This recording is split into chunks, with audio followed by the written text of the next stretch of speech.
Ethan sat inside the small control room of the remote science outpost, listening to the steady hum of machines around him.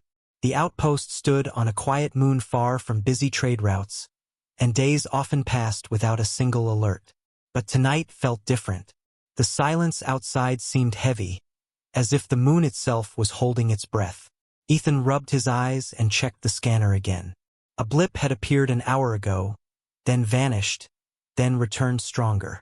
He thought it was simple interference from the moon's magnetic field. But the reading kept growing. It moved with purpose.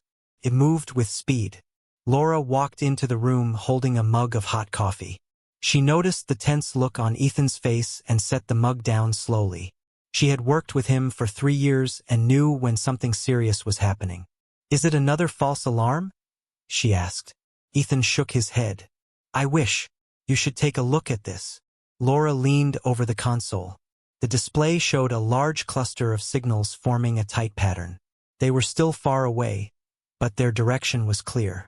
That's a fleet," she whispered. "And not just any fleet," Ethan said. He tapped a key, and the scanner sharpened the signal. Red markers lit up across the screen. Red Dragon Clan ships. Many of them. Laura felt her stomach twist. The Red Dragon Clan was one of the most feared species in the sector. They were massive, winged beings with armor-like scales and ancient traditions. They rarely left their own territory unless there was a crisis or a battle. "Why would they come here?" Laura asked. "That's the question," Ethan replied. "We have nothing here worth attacking. No weapons. No resources. No enemies hiding." Laura stepped back, her mind racing. She remembered old reports about the clan. They did not attack without reason. But when they believed they had been wronged, they followed the offender until justice or revenge was served. Ethan opened a communication channel toward the fleet, even though the signal was still weak at that distance. "This is Outpost 47 on Moon Tryon 6. We detect your approach. Please state your purpose." Static filled the room. No reply came. He tried again. "Red Dragon Clan Fleet, we request communication. Please respond." More silence. Laura crossed her arms, trying to remain calm. "If they don't answer, it means they aren't coming for a conversation." Ethan nodded. "Or they don't care who hears them. Which is worse?" Both of them stood quietly, listening to the machines. The signal on the screen grew larger. The fleet was moving straight toward their moon, not slowing down. Laura took a deep breath. "We need to inform Central Command." "I already sent an alert," Ethan said. "But it will take hours before anyone arrives. And by then..." His voice faded. Laura did not need him to finish the sentence. By then, it might be too late. She stared at the screen again. The Red Dragon Clan symbols pulsed slowly. Each pulse meant the fleet was closer. "I don't understand," she said softly. "We have always stayed away from their territory. We have not contacted them. No human crew has gone near their nesting planets in years." Ethan frowned. "Unless someone did something without reporting it." "That would be impossible," Laura said. "There hasn't been any contact listed in the records." Ethan leaned back in his chair and exhaled. "Then they must think someone attacked them. Or stole something. Something important." Laura thought about the rumors she had heard.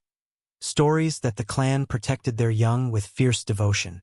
Even a single missing hatchling could throw their society into chaos. If they believed humans were responsible, she felt a cold wave run down her spine. Ethan noticed her expression. "What is it? What if they think we took something from them? Something precious?" Ethan shook his head. "There's no evidence of that." "Maybe not here," Laura said. "But somewhere, someone could have done something without knowing what it meant." Ethan stood and stared at the large screen. The red markers had grown. The fleet was now close enough that the outpost sensors could detect individual ship signatures. Dozens of them. Maybe more. He whispered, "Whatever their reason is, they're not coming peacefully." Laura tried to calm her breathing. "We need to prepare. If they land here, we have to show no threat. We have to show we don't want to fight." Ethan nodded. Let's shut down all weapon systems and leave every door unlocked. If they think we're hiding something, things will get worse. Laura moved quickly, typing commands into the console. The lights inside the outpost dimmed as defense systems went offline. Outside, the dark landscape of the moon lay quiet beneath the stars. But the sky above was slowly changing. A faint red glow appeared far in the distance. Ethan stepped to the window. "Laura, look." She joined him.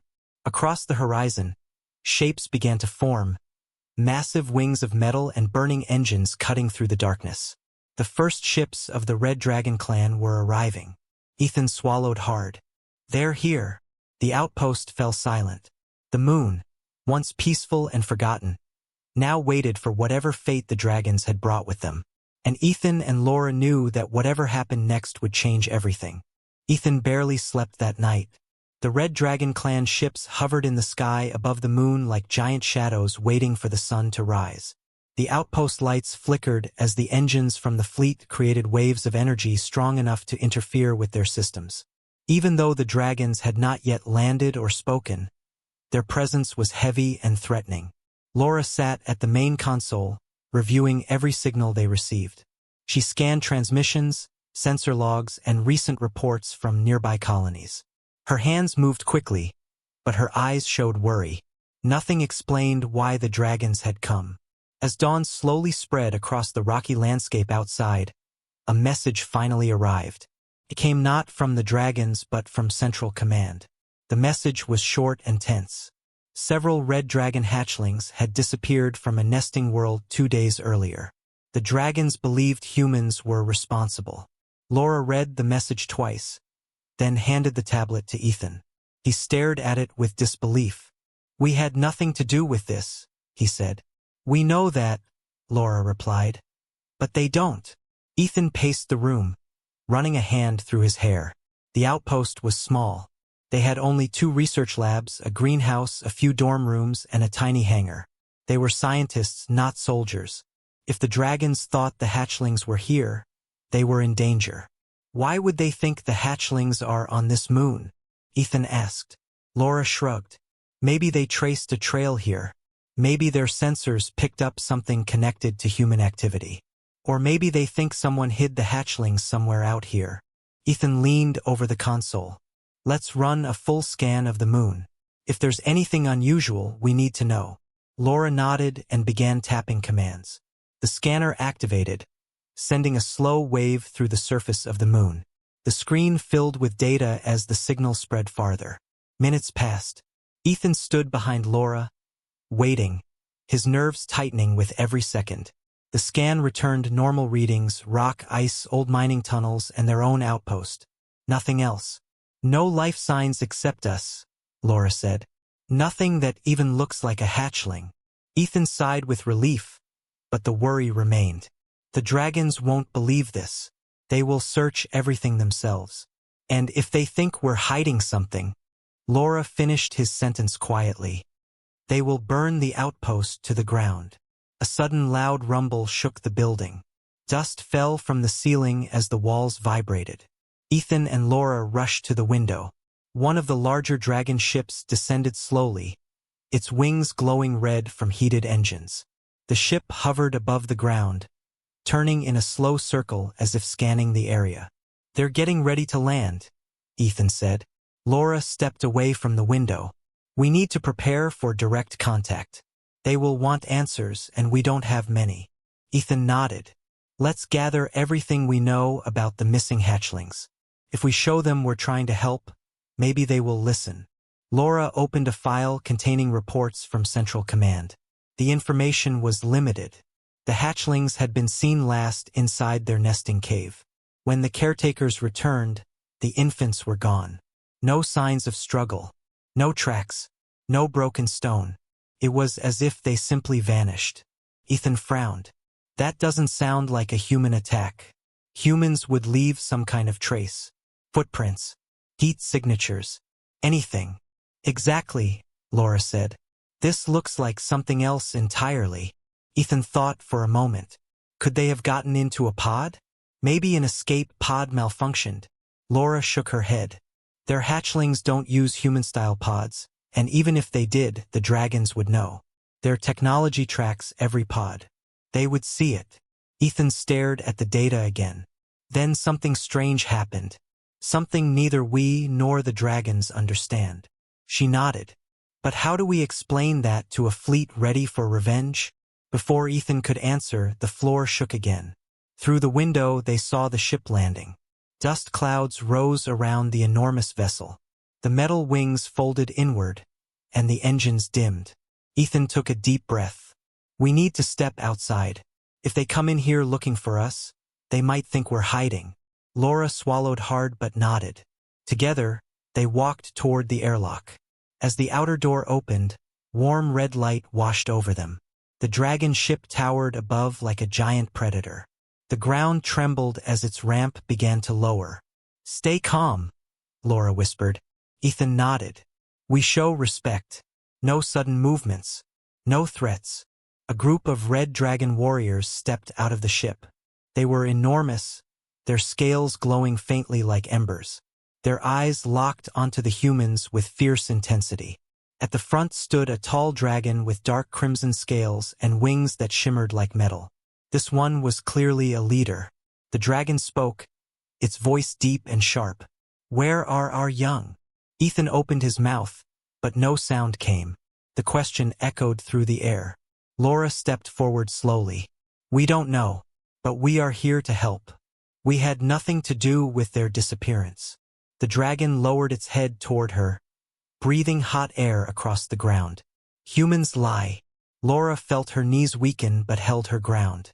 "Not this time. Please let us help you find them. If they are missing, then someone took them. But it wasn't us." The dragons stared in silence. The wind shifted, carrying dust across the moon's surface. Above them, more red dragon ships circled slowly in the sky.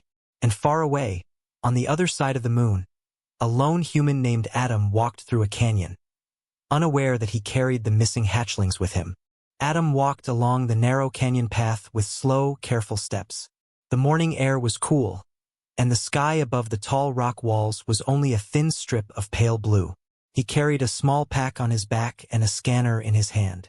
He was traveling between survey stations, checking weather sensors that often broke down in this part of the moon. He liked these quiet walks. The moon was silent, calm, and empty. No noise from machines, no supervisors calling him, no schedules rushing him.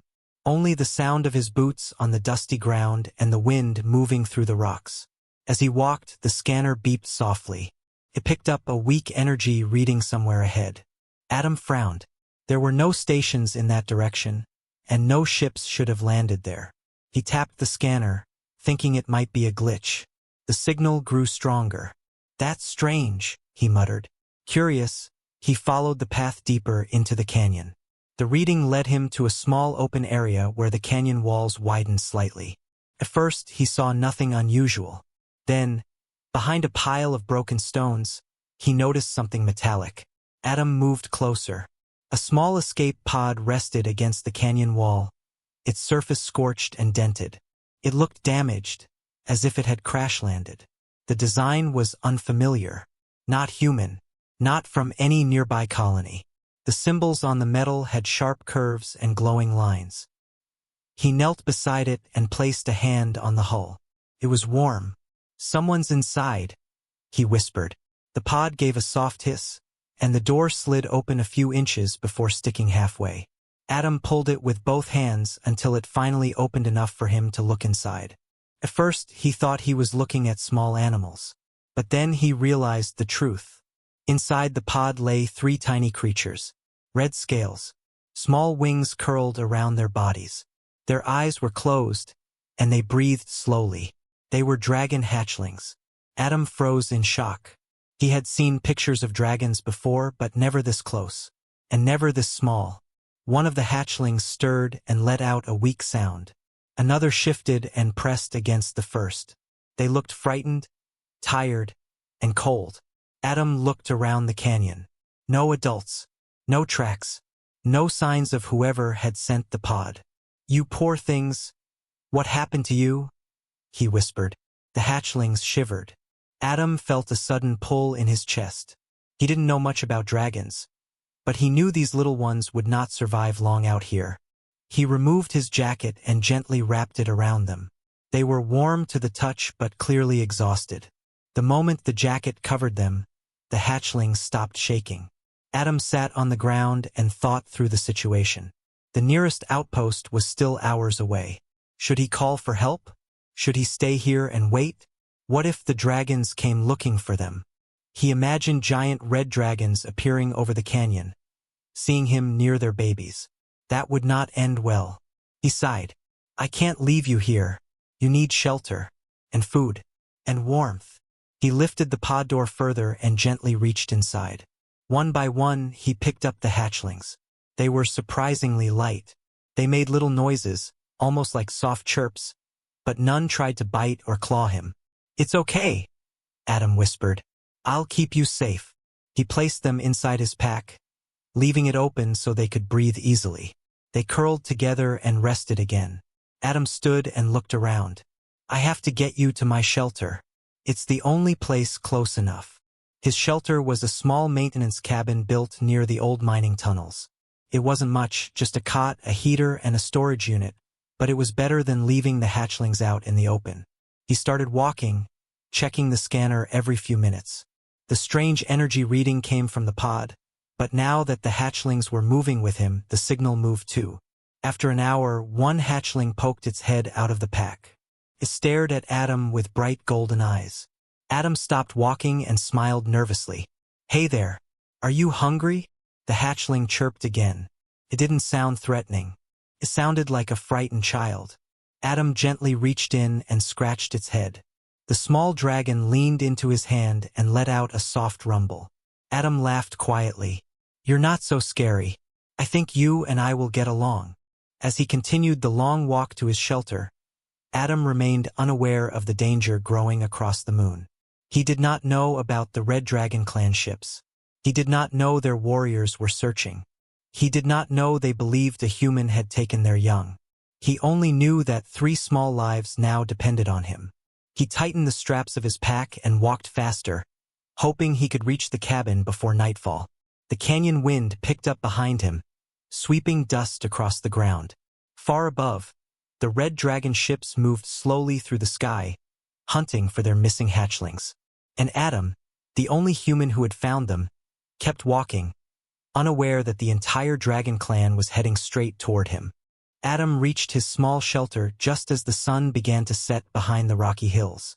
The sky turned a deep orange, and long shadows stretched across the ground. He unlocked the metal door and stepped inside, letting the warm air from the heater wash over him. The small cabin smelled of old tools and stored supplies, but it was safe, and for now that was all that mattered. He gently placed his pack on the cot. The hatchlings stirred, rustling the fabric. Adam opened the pack slowly. The 3 tiny dragons blinked up at him, their golden eyes glowing softly in the dim light. Welcome to my home, Adam whispered with a nervous smile. The hatchlings chirped, and one of them tried to crawl onto his hand. Adam carefully lifted it and set it on the cot. The little dragon stretched its wings and curled into a small ball. You're tired, Adam said softly. All of you must be. He found an old thermal blanket in a storage box and spread it over the hatchlings. They immediately snuggled close together underneath it. Their breathing slowed, and a soft rumbling sound filled the room. It reminded Adam of a kitten purring. He sat down in the only chair in the cabin and ran a hand through his hair. What am I supposed to do now? He muttered. He thought about contacting the outpost, but if he told them he found dragon hatchlings, the news would spread fast. And if the dragons heard, they might think he had stolen them. He would be in danger before anyone could explain. Adam sighed. I'll figure something out tomorrow. Just rest for now. Outside, the wind picked up, brushing against the metal walls. The hatchlings slept peacefully, unaware of the danger that grew with every passing hour. Far across the moon, Ethan and Laura stood outside the outpost as the Red Dragon warriors searched the area. The dragons moved with slow, heavy steps, their glowing eyes scanning the ground for clues. The large leader with crimson scales, the one Ethan and Laura had spoken to earlier, raised its head and growled. Your outpost holds no trace of our young, but they were brought to this moon. We sense it. Laura kept her voice calm. We believe you, but we truly have no idea where they are. Let us help you search. More eyes will find them faster. The dragon stared at her for several long seconds. Then it nodded once. You will help. But know this, if a human has taken them, we will not show mercy. Ethan swallowed hard. We understand. And we will make sure you find the truth. The dragon leader lowered its head, sniffing the ground. Its wings twitched, catching a faint scent carried by the wind. We smell them, it said quietly. They are alive. Laura froze. You can sense them? Our bond with our young is strong. The dragon turned toward the distant mountains. They are far, but not lost. Ethan followed its gaze and felt a chill. That direction, it leads to the mining tunnels. And the canyon. He looked at Laura with worry. Adam is out there. Laura's eyes widened. If he found them, he's in danger. The dragon leader growled softly. We move now. The dragons launched into the air, wings spreading wide. Dust swirled around Ethan and Laura as the massive creatures rose into the sky. The humans shielded their eyes as more ships activated their engines. Laura grabbed her tablet. We have to follow them. If Adam is with the hatchlings, we need to get there before the dragons do. Let's hurry, Ethan said, running toward their rover. Above them, the Red Dragon clan moved like a storm across the sky. Back in the small shelter, Adam sat near the heater, half asleep. The hatchlings were curled in a warm bundle on the cot. The cabin was quiet, peaceful, almost comforting. But the peace would not last. A low rumble echoed through the canyon outside, shaking the ground lightly. Adam jolted awake and looked out the small window. A red glow appeared between the rocks, growing brighter each second. What is that? He whispered. The hatchlings stirred under the blanket, sensing something familiar. Adam stepped to the door and slowly opened it. The warm night air rushed in. He stepped outside, squinting up at the sky. Dozens of shapes appeared above the canyon. Huge wings, glowing engines, and bright red lights. His heart dropped. No, they found us. The Red Dragon clan fleet descended toward the canyon with a heavy, thunderous sound. Misunderstanding was growing. Fear was growing. And Adam stood alone, holding the secret the dragons had been searching for. The night sky burned red as the dragons approached. Adam stood frozen outside his small shelter as the sky filled with red light. The sound of engines echoed across the canyon walls, growing louder with every passing moment. He could feel the vibration in his chest, like distant thunder rolling closer. He stepped back toward the door, thinking he should hide, but he stopped halfway. No hiding, he whispered to himself. They'll find me anyway, and if I run, they'll think I'm guilty. His hands were shaking. His heart beat fast. He had never seen dragons before, only pictures and recordings. But now, an entire fleet was descending into the canyon where he stood. Inside the cabin, the hatchlings chirped softly, sensing something familiar but frightening. Adam looked behind him and swallowed hard. I'll keep you safe, I promise. A sudden rush of wind swept through the canyon as the first ship landed nearby. Dust and small rocks blew into the air. Adam covered his face with his arm. The ground trembled under his feet. The ship was enormous, larger than any human vessel he had ever seen. Its metal wings folded inward, glowing faintly as they cooled. The ramp opened slowly with a deep metallic groan. Adam stepped back. Oh no, oh no! From the ramp, a group of Red Dragon warriors walked out. They were huge, towering above the ground, their scales glowing like burning embers. Their wings were folded tightly against their backs, and their eyes shone with anger and desperation. The largest dragon stepped forward. His crimson scales shimmered under the red light. Adam recognized it from descriptions he had heard over the years. It was a leader, strong, old, and dangerous. The dragon lowered its head and stared at Adam with piercing golden eyes. Human? It said in a deep voice that echoed like distant thunder. Where are our young? Adam's throat tightened. He tried to speak, but his voice broke. I found them. I didn't take them. I swear. I just found them. A low growl rumbled from the dragon warriors. Some spread their wings slightly, ready to strike. Show us, the leader demanded. Adam slowly lifted his hands. Please don't hurt me. I'll show you. They're inside. They're safe. He took a cautious step toward the shelter door. The dragons watched his every move. A few took steps forward, their claws scraping the ground. Adam reached the door and gently pushed it open. Warm air drifted out. The dragons leaned closer. Inside, the hatchlings stirred, sensing the presence of their clan nearby. One of them poked its small head out from under the blanket and chirped. A sudden change came over the dragons. The leader inhaled sharply. The warriors paused, their growls fading. The anger in their eyes softened just a little. Adam stepped aside and pointed in. They're right there. I kept them warm and fed them water. I didn't want them to die. The leader moved forward. Its huge head entered the cabin, and it saw the hatchlings curled on the cot. The little dragons chirped louder when they recognized the scent of their clan. The giant dragon let out a deep breath. Not anger, but something closer to relief. One tiny hatchling crawled out from the blanket and stumbled toward Adam. It pressed its head against his leg, rumbling softly. The dragons stared. Adam froze, unsure what to do. I think they trust me. I only wanted to help. The warriors stepped closer but did not attack. They watched silently as the hatchlings nuzzled Adam's hand. The leader pulled its head out of the cabin and looked down at Adam again. Its voice was calmer now but still firm. You saved them. Adam nodded slowly. Yes, I found their pod. It was damaged. They were scared and cold. I couldn't leave them behind. I didn't know you were searching for them. The leader's eyes narrowed, not in anger but in thought. No human stole them. You speak truth. Adam let out a long breath he didn't know he was holding.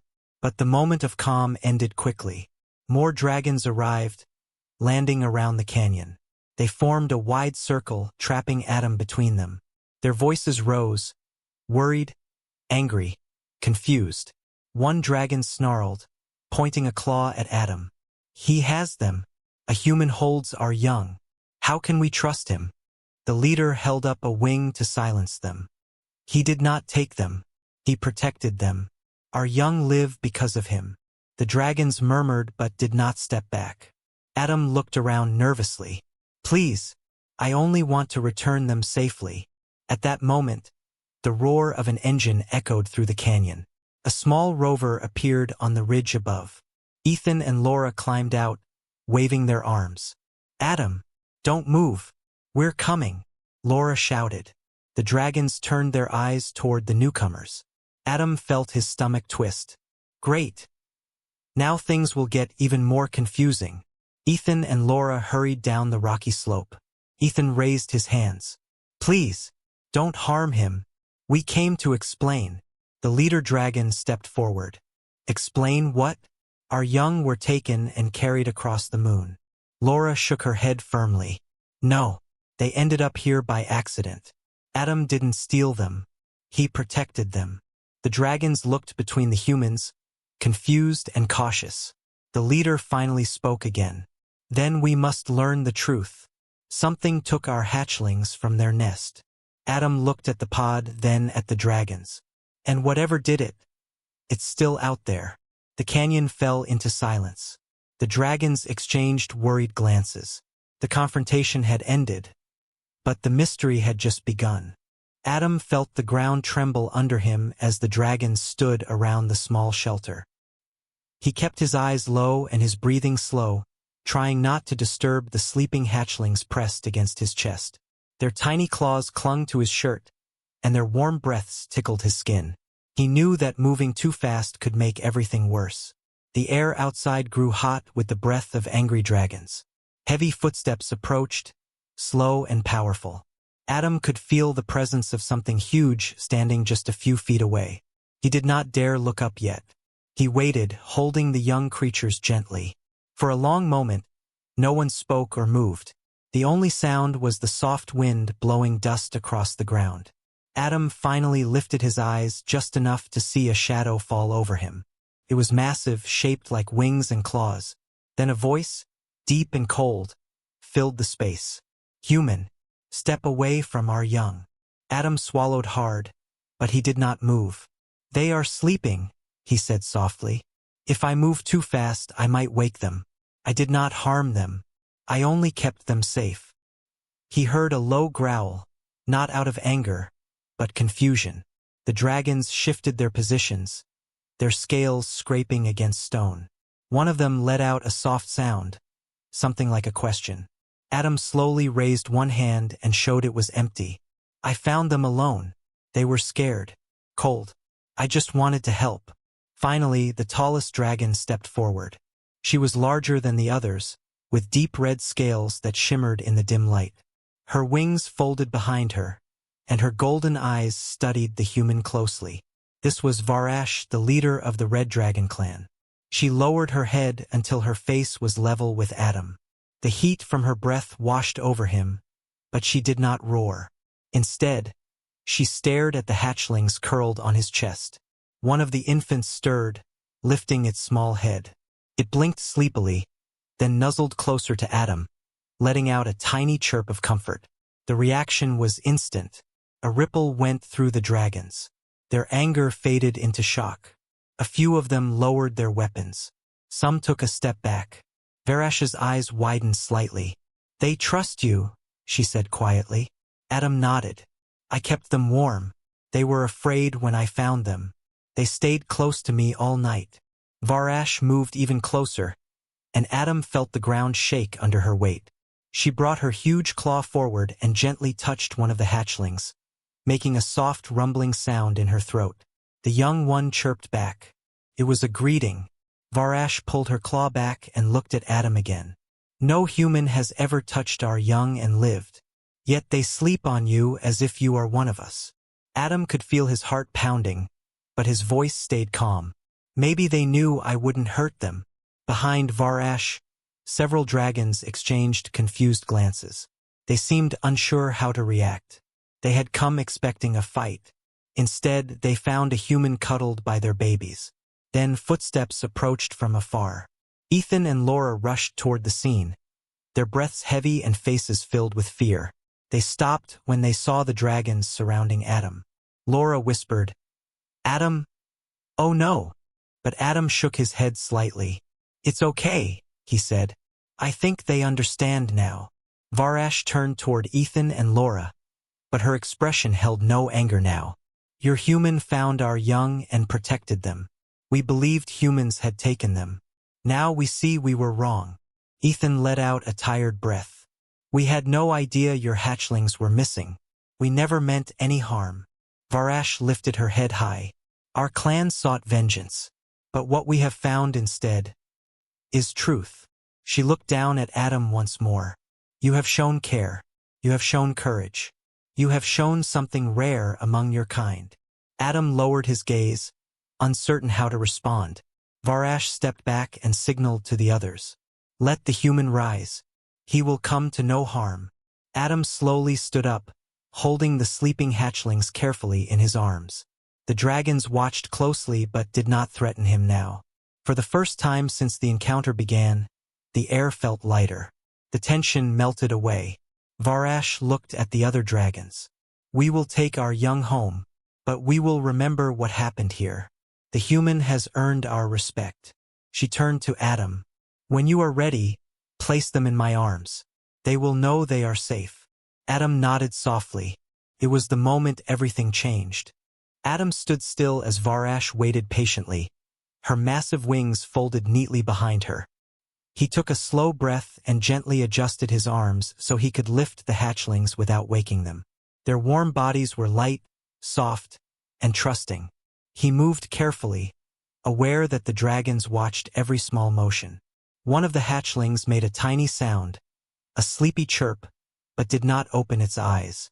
Adam smiled a little and whispered, "It's okay. You're going home now." Varash lowered her enormous arms, creating a safe cradle for her young. Her claws, sharp enough to slice through armor, were kept still and gentle. Adam slowly placed the first hatchling into her waiting hands. Then the second. Then the last. As soon as they felt their mother's warmth, the hatchlings curled into her scales, chirping softly. Varash let out a deep, rumbling breath that sounded almost like relief. "They are unharmed," she said quietly. "You cared for them as one of our own would." Adam nodded, unsure how to answer. Ethan stepped forward slowly. "We had no knowledge of the attack on your nest.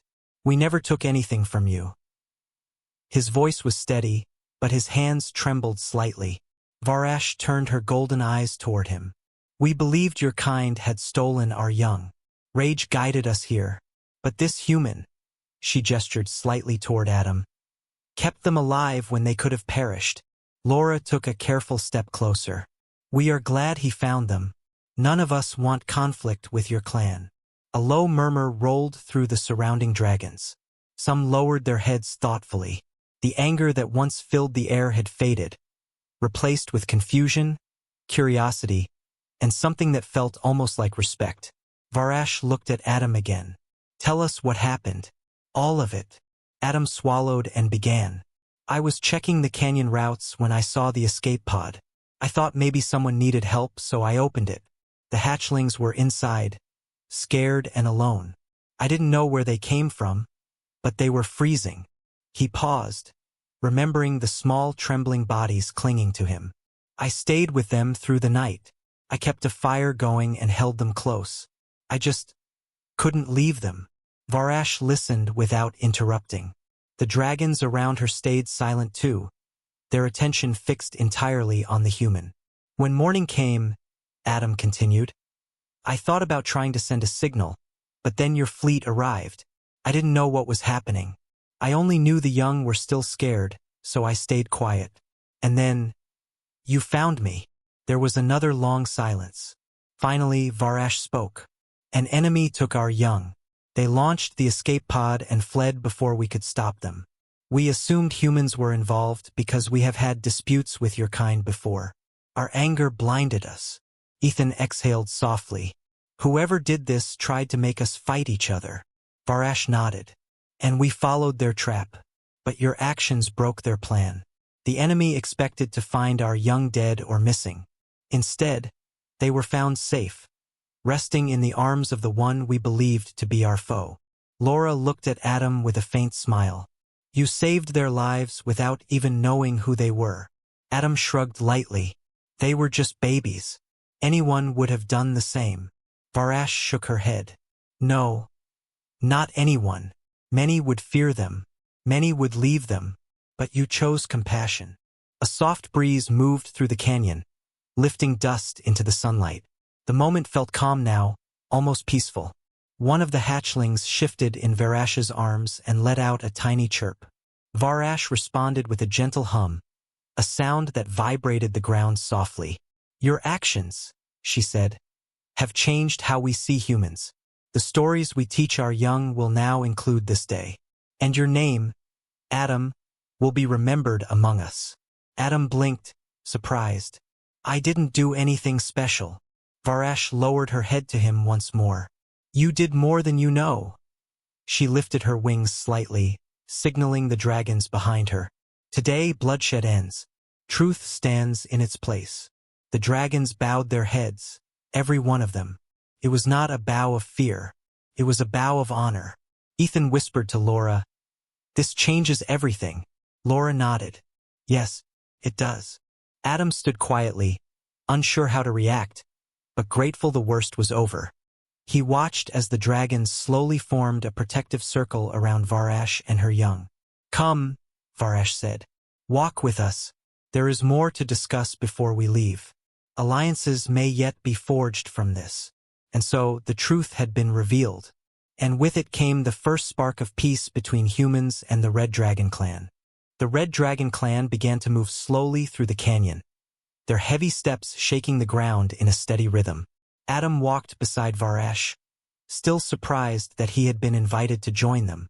Ethan and Laura followed a little behind, keeping a respectful distance from the dragons but staying close enough to hear everything.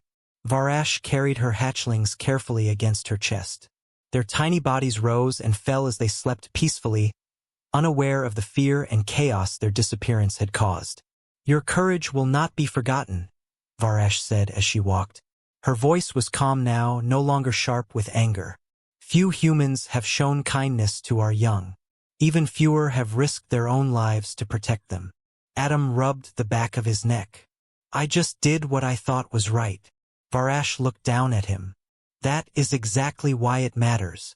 The dragons behind them made low, thoughtful sounds, almost like a gentle rumble rolling through the group. They no longer saw the humans as threats. They looked at them with curiosity, respect, and maybe even trust. Ethan stepped closer. "Varash, we want to help you find the ones who did this. Whoever launched that escape pod wanted us to fight. If we work together, maybe we can stop them." Varash nodded slowly. "We will consider this. Our elders will wish to hear your words." Laura spoke softly. "We can share information, technology, maybe even form a treaty. No more fighting." Varash glanced at her. "Our kind has lived in conflict with humans for years. Today has shown that peace may be possible." As they reached the wide-open plateau near the edge of the canyon, the dragon fleet hovered above them. Engines hummed softly in the sky, bathing the rocks in faint red light. The dragons on the ground spread their wings slightly, signaling that everything was safe. Varash lifted her voice. "Clan, prepare to return home. Our young are safe." A soft wave of relief moved through the group. Dragons lowered their heads, some murmuring quietly to one another. The tension that once filled the air was gone.